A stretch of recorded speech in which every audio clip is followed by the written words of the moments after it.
तो ये जो अभी आप बात कह रही हैं यही कि इतनी मेहनत करती हैं आप और आपकी टीम भी ऑफ कोर्स, लेकिन फिर भी पाकिस्तान में मॉर्निंग शोज़ से लेके मॉर्निंग शोज़ के टॉपिक्स और मॉर्निंग शो होस्ट को लेके एक सर्टेन टाइप ऑफ परसेप्शन है।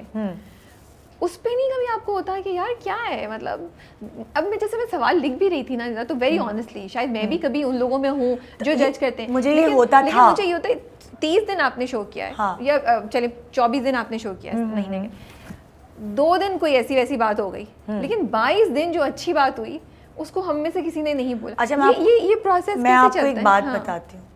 कभी कभार जब मैं परेशान होती थी ना, जो हमारे जो हेड है ना जजी सेजा, मैं उनके पास जाती थी तो कहते थे निदा तुम ये ट्रोलिंग देख रही हो, तुम ये नहीं देख रही जब तुम बाजार जाती हो आंटियाँ तुम्हें कैसे गले लगाती हैं, तुम्हें कैसे प्यार करती हैं, तुम्हें वो मोहब्बत नहीं दिख रही।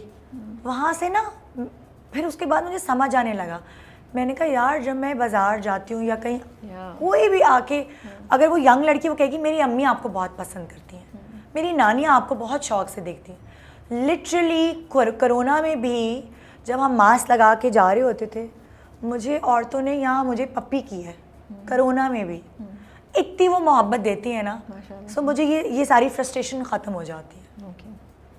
इसलिए मैं कहती हूँ कि हमारे इंटरनेट पे सोशल मीडिया पे कितनी आवाम है जो आम लिटरली मेरी अम्मी पंजाब गई थी, सियालकोट या पता नहीं कुछ ऐसे शहर गई थी और उनको टीवी पे लोगों ने देखा हुआ था कि ये निदा की अम्मी है। मेरी अम्मी के हाथ चूमे थे लोगों ने, प्यार किया था और मेरी अम्मी रो रही थी कि निदा तुम, मतलब एक ज़माना था कि तुम हमारी वजह से पहचानी जाती थी और वो रो रही थी कि आज हम तुम्हारी वजह से पहचाने जाते हैं। तो ये तो एक नेमत है, मैं इसको फ्रस्ट्रेशन में क्यों होंगी। मैं सबको यही बोल रही थी जब मैं क्वेश्चंस की थी, मैंने कहा निदा यहाँ से आ रही है भाई, मेरे क्वेश्चंस अच्छे होने चाहिए, अच्छा शो होना चाहिए। नहीं माशाल्लाह से आई थिंक बहुत अच्छा आप काम कर रही हैं, your parents are extremely proud of you माशाल्लाह, and Yasir also I think you know. पता नहीं बोलता नहीं है कभी नहीं बोला यासिर साहब प्लीज प्लीज।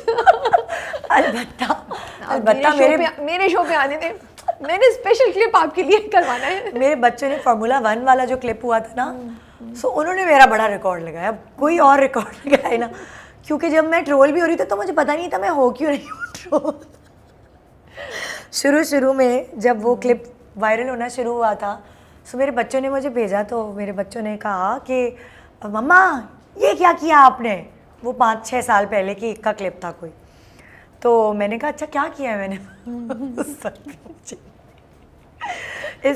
इस ट्रोलिंग ने मुझे बताया कि बेसिकली मैंने गलती की क्या थी। I think you are such a brave person, Nida. I think you are an extremely brave person and I have so much, respect for you because मुझे लगता है बड़ा आसान होता है कहना, लेकिन इस तरह बैठ के इतनी comfortably अपनी एक चीज़ को accept करना, it requires a lot of courage.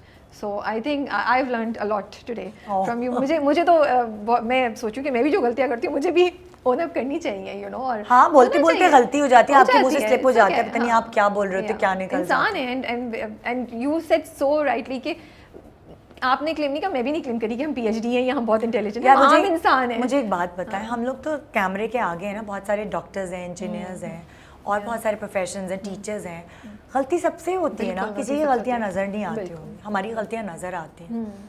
सो वो वाली चीज़ है। अच्छा, अब ये बताएं कि मॉर्निंग शोज़ पे जो जब भी हम लोग बोलते हैं ठीक है कि ये क्यों हो रहा है, तो यही कहा जाता है कि रेटिंग नहीं आती है, तो जिन पे रेटिंग आती है हम उन्हीं चीज़ पे करेंगे।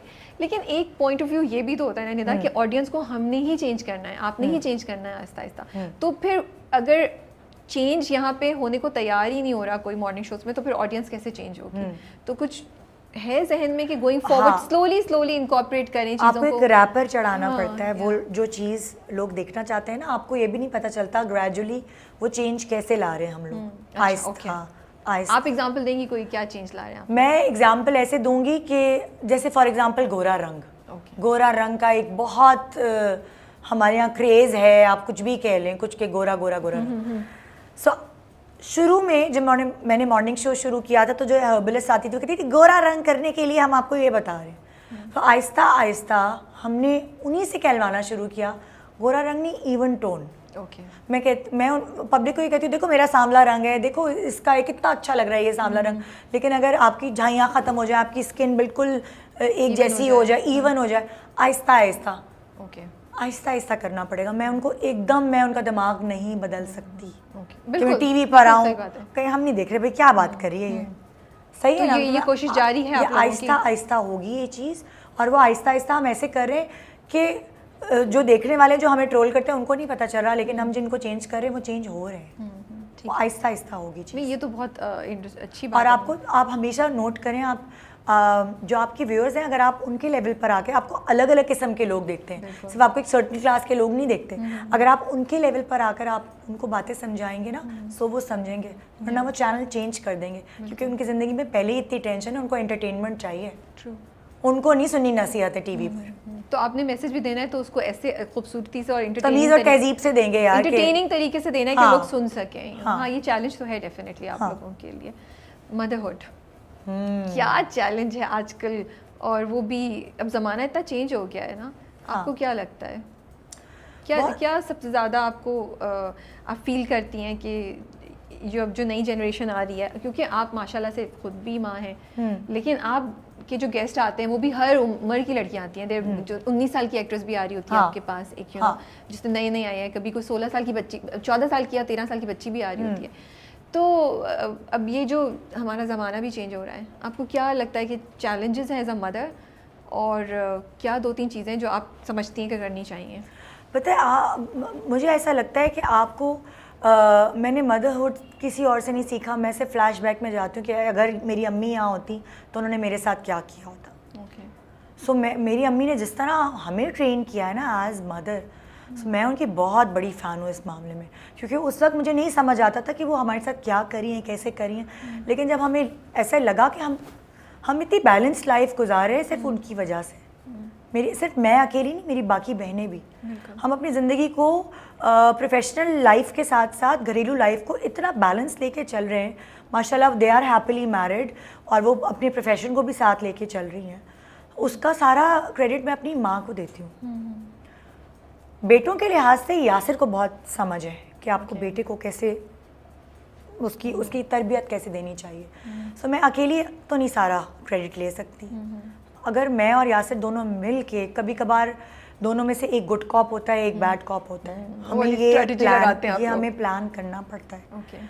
हम कभी बच्चों के दोस्त बन जाते हैं और हम कभी बच्चों के लिए इतने सख्त हो जाते हैं कि वो कहते हैं हम कहाँ फंस गए। सो ये वाली जो मयाना रवि है ना, हमें बरकरार रखनी पड़ती है। सिर्फ हमें ये पता होना चाहिए किस वक्त सख्त होना है और किस वक्त दोस्त बनना है। सो वो मुझे इतनी मुश्किल इसमें नहीं होती, क्योंकि मैं अपनी अम्मा का सोच लेती हूँ कि मेरी अम्मा ने क्या किया था।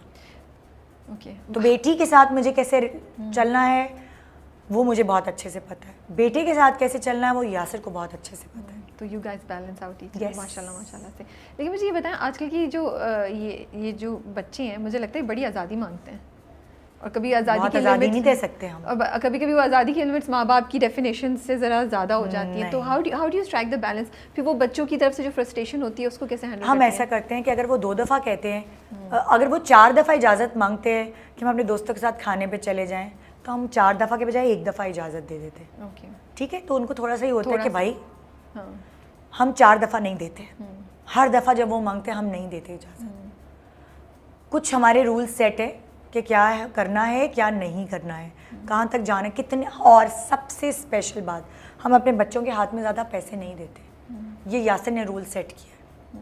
उनकी एक सर्टन पॉकेट मनी है, वो उनको मिलेगी।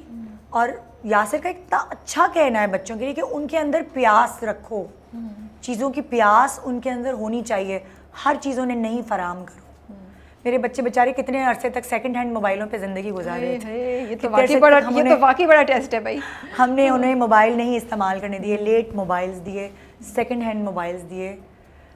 फिर उसके बाद कि अच्छे नंबर आएंगे या इतना होगा तो नए मोबाइल मिलेंगे। सो ये वाली चीज़ें यासिर की बहुत अच्छी हैं जो उसने मुझे सिखाई ये करनी। फिल्म आ रही है आपकी चक्कर, इंटरेस्टिंग लग रही है। अभी मैंने इंटरेस्टिंग अल्हम्दुलिल्लाह बहुत, मतलब लाइक मैंने जो देखी है सारी म्यूज़िक और डबिंग वगैरह के बाद, तो मुझे खुद बहुत मज़ा आया है। मुझे उम्मीद है लोगों को मज़ा आएगा देखकर। बहुत डिफरेंट टाइप का टॉपिक लग रहा है, जॉनरा बहुत अलग है, और थोड़ा बहुत हर चीज़ मुझे लग रहा है उसमें है। यासिर ने ना बहुत डार्क नहीं रखी फिल्म, उसने थोड़ी कमर्शियल भी रखी है, क्योंकि हमारी ऑडियंस अभी आर्ट मूवीज़ सिनेमा नहीं देखने जाएगी, वो भी एक बहुत एक अलग जॉनरा है आर्ट मूवीज़ का, और डार्क, और वो लोग इम्यून हो रहे नेटफ्लिक्स वगैरह की वजह से, लेकिन सिनेमा जाने के लिए ना उनको थोड़ा सा मसाला भी चाहिए। तो अभी जो सिनेमा, पाकिस्तान सिनेमा का जो हाल थोड़ा सा मतलब कंसर्न ही है, तो आप लोग क्या एक्सपेक्ट कर रहे हैं?